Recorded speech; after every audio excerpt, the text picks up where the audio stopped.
Ассалаумағалейкум достар. Бүгінгі видеода өзім гантел қалай жасадым соны көрсететін боламын.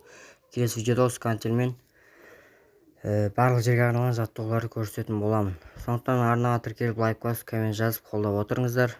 Ал ендеше приятного просмотра.